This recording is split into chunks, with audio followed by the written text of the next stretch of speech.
Hi everyone, my name is Julia M. Spencer. I'm a real estate advisor, investor, and your number one source for real estate advice online. And in this video, we're going to talk about 6 steps to prepare to buy your home. But before we get to the topic, make sure you go to my website. It's at the bottom of this video. Subscribe there and leave me comments, suggestions, input, feedback, everything. I love it, and I'll look forward to hear from you. So let's talk about the 6 steps to purchase your first home.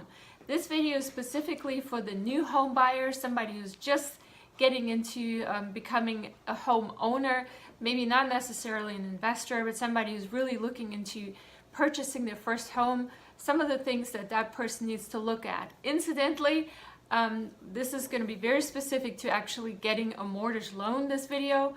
And I am also in the process of getting a mortgage for a home that I want to buy, possibly even refinance one of the ones that I own and remodel one. So, but the steps are really kind of the same in terms of getting the mortgage, maybe a little bit of a difference, but you'll be able to use these steps in either case. So let's talk about the 6 steps to buy your home. First, know your credit. Your credit report holds information about your past use of credit, of course. That data then gets calculated into a score representing your credit worthiness. And I've actually made a radio show about how credit companies calculate that score and the FICO score and how it's all calculated. I'm going to try to find that radio show. I'm not sure if I posted it yet on YouTube right here. And I've very extensively discuss the topic of how scores affect, how your credit worthiness affects your scores and how that's important. So check that out if you have a chance. Now, it is also actually very important. This is not something that you really need to do before you purchase a home. It's kind of something that you have to have on your back burner pretty much all the time. If you want to purchase a home, if you want to buy a boat maybe, or maybe some other loan or financing that you need to get, your credit needs to really be in order. And if it's not in order, and a lot of my subscribers are in that boat, then try to learn about what it actually says in your report. You can get a free report online. I think you can get it once a year free online. Especially if you have been denied credit, you can get information about your credit score and check it out and see what it says. You know, is there something in there that's maybe wrong that you need to correct? Is there something in there that you need to verify with the creditor that it's been paid off and they just haven't updated it yet, or anything like that? It's very important to know exactly what it says on your credit report, and it's very important to kind of monitor that. Now, there are services that will monitor your credit score for you and kind of update you periodically when there's changes. And a lot of banks actually do this for free now these days.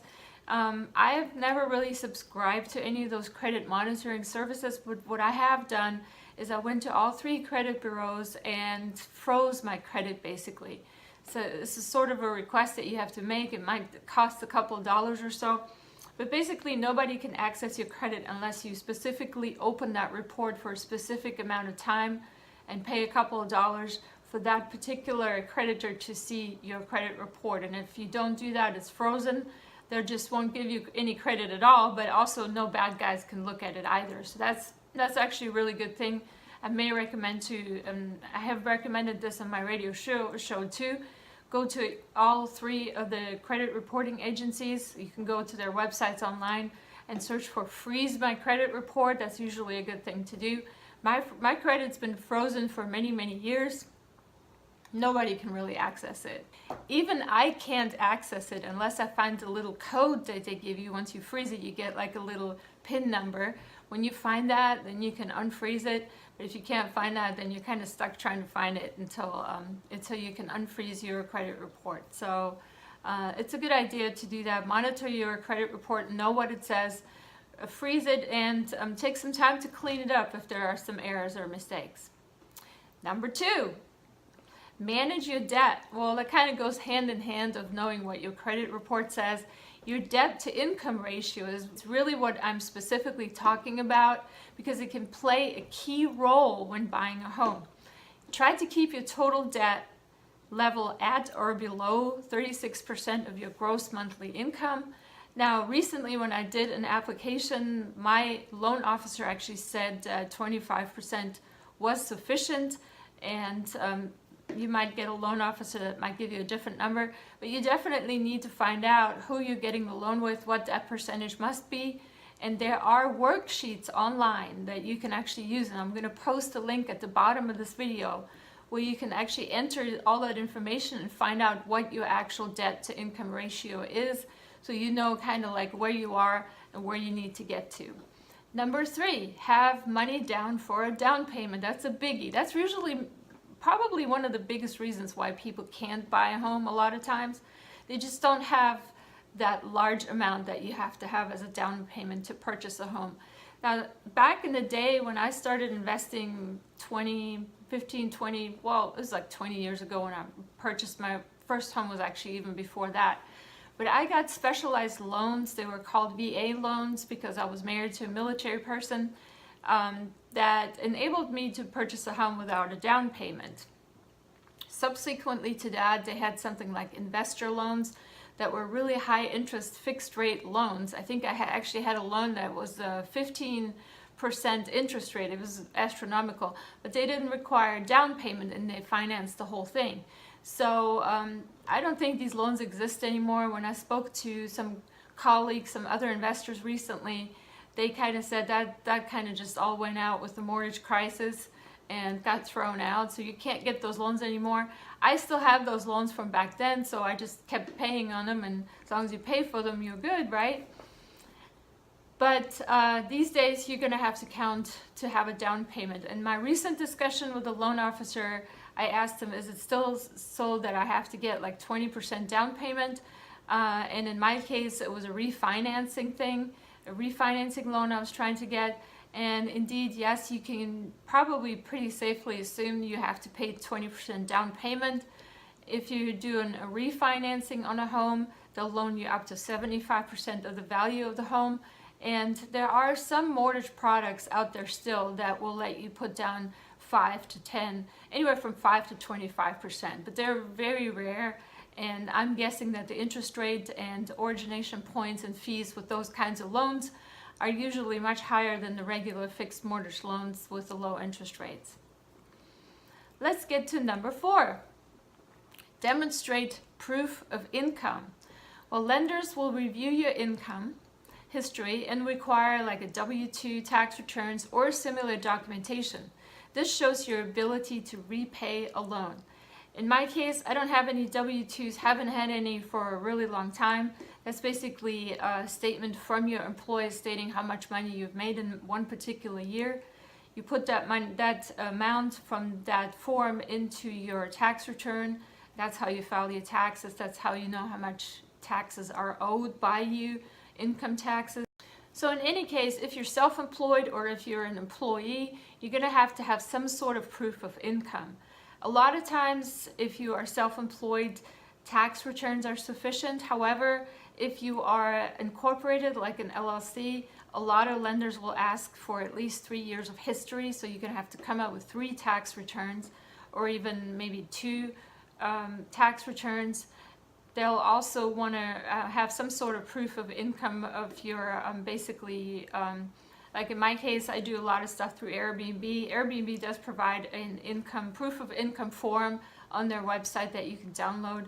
If you're in a different kind of business, you'll have some sort of accounting website or QuickBooks or something where you need to pull that information, or maybe an accountant can do this for you. But you need to basically prove that you're having a certain amount of income in any specific month. And that's important because otherwise they're not going to approve your loan because they don't know if what you're saying in terms of what you're making is actually the truth. Number 5, have a rainy day fund. Lenders want to see that you have savings to handle home ownership and its unexpected expenses. Self-explanatory, you really do need to have a rainy fund whether a lender requires this information or not. It's very important for you to have that, especially as a homeowner.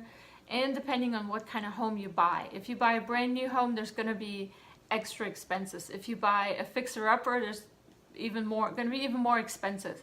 If you buy a home that's kind of in the middle of being new and old, then that's where your expenses are going to be the most little, I guess I could say, the smallest.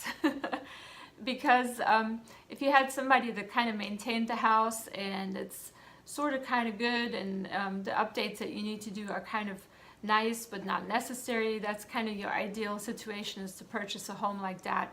I've always found that buying new homes, brand new homes, always required more in terms of investment and moving in than a house that's already been lived in. I bought several homes that were brand new in my lifetime, and there was always stuff I had to pay for, like I had to put in a fence for my dog so I can let my dog out. I had to basically paint the house the way that I wanted it. Maybe even buy appliances if the home didn't come with appliances, like a fridge or something. This is just always more expenses that I really wanted to put into a home. Now, when you buy a home that's already been lived in, likely those kinds of things have already been taken care of.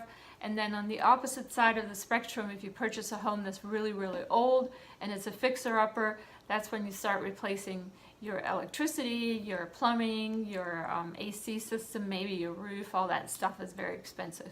So, but even so, you do need a rainy day fund. Things do pop up, things do cost money. I always recommend to get a homeowner's warranty through some of the many companies out there now online that you can purchase one. The one I've used, and I want to tell you guys which one I use, but I'm not affiliated with them at all, and I don't want to make any advertisements, because for certain, go out and try to check your own. I've used Select Home Warranty, I believe, is one that I use, and American Home Shield. American Home Shield is kind of like the forerunner and the biggest company out there in terms of homeowners warranties, and they basically will warranty anything in your home that's a system that could break, any kind of power issues, any kind of plumbing issues, which kind of reminds me I need to call them. They'll fix if your AC is broken, your heat, appliances, all those things. They cost a lot of money to fix, especially if you have no expertise or skills like me. And I need this company, and I pay them, a fee anywhere from $50 to $75 a month. And I have the peace of mind that if something breaks, I can call them up and they'll be here within a couple of days and fix whatever it is for $75 to $100 flat, which is amazing. I love that. I have that on all my properties, by the way. Anyways, let's get back to it. So have a rainy day fund. That's good. Get the insurance. That'll help you too. That doesn't really matter to the lender, but that's just kind of like a personal thing for you. In terms of how much, I'd say maybe a couple $1,000s. I would definitely say maybe like $2,000 is a good rainy day fund. And you can, of course, use that and increase, decrease it, however your budget is. But if you have that money set aside for a rainy day, it's not going to hurt you, I promise you. Anyways, let's get to the last step. The last step that you need to do, or basically have taken care of before buying a home, is to get pre-approved. Now, getting pre-approved is really a good way to understand what kind of home loan product or program you may qualify for. It may help you negotiate price against competing offers. That's very, very important, especially if you're in an area where it's basically a seller's market, which means that there's less homes for sale, more home buyers. Basically, the demand is high, the supply is low. If you are in a competing situation where you made an offer on a home and somebody else did as well, you could say, hey, look here, I got a paper from the loan officer, I'm already pre-approved for this amount. You want to go with this other guy who doesn't have that, or you want to go with me because I know I can close on the home, I've already been pre-approved. There's only really been one market in my past life where that has actually happened to me. I've gladly have always lived in very stable markets where I purchased homes as a buyer and as a seller, I guess. I guess as a seller, you want to be in the seller's market, but as a buyer, because I'm mostly an investor and home buyer, so this is the place where I've always had good luck in the area here in Georgia where I live. But there was a time in my life where I lived in California. I lived there for close to a year, and I did very desperately try to buy a home there at one time. And what happened is I've made many offers, and they were actually close to the asking price, and in a couple of instances I actually offered more than the asking price. And in each instance there was competing offers. And what happened is I put in my offer, the real estate agent took the offer to the seller, then they came back a day later saying that there's competing offers. Is this my best offer, or am I going to increase my offer so I can beat out the other guys? So a couple of times I played that game, and I finally said, all right, here, I quit. I'm not buying a home here in this state because this is ridiculous. You know, we're actually in a bidding war against other buyers for this home. And this was before the mortgage crisis, before all the prices went haywire out there in California. And I just gave up. I decided I was just gonna rent there. I wasn't gonna buy a home there, and that was the end of it. And I'm glad I did, because in hindsight, the market crashed after that. A lot of homes lost their values, and I would have been stuck with this huge mortgage that I would have had to basically maintain 2 jobs to pay. So anyways, long story short, make sure you get pre-approved. If you get into a bidding war with other buyers, I would just say walk away, go look at something else. And that's your best bet. So in summary, let's summarize all 6 steps.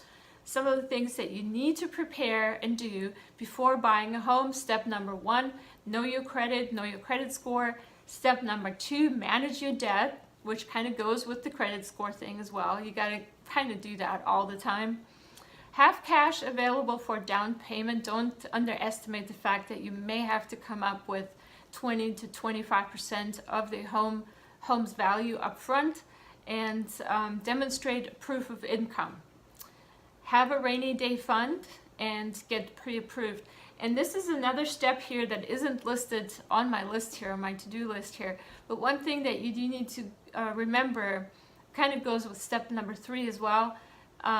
Don't just think of having a down payment as enough. You also will need to come up with some closing costs.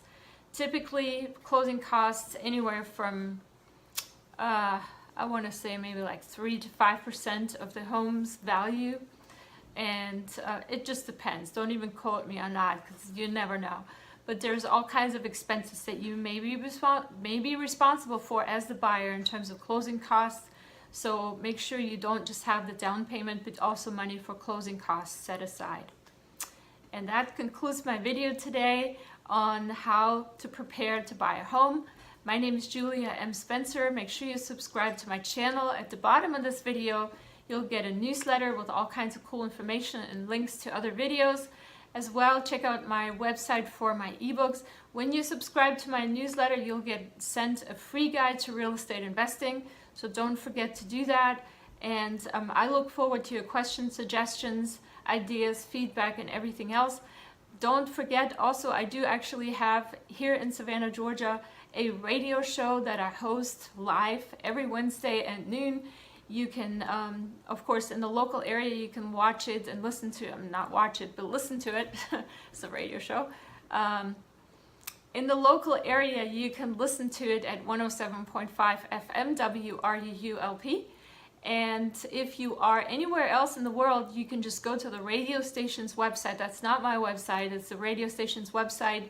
It's wruu.org, and you can just go down at the bottom, there's a play button, and if you go in at noon, it's shortly after noon, 12:06 p.m. is when my show usually starts. On Wednesdays, that's Eastern Standard Time in the US, and I look forward to hear from you. Have a great day investing. For your free guide to real estate investing, visit juliamspencer.com.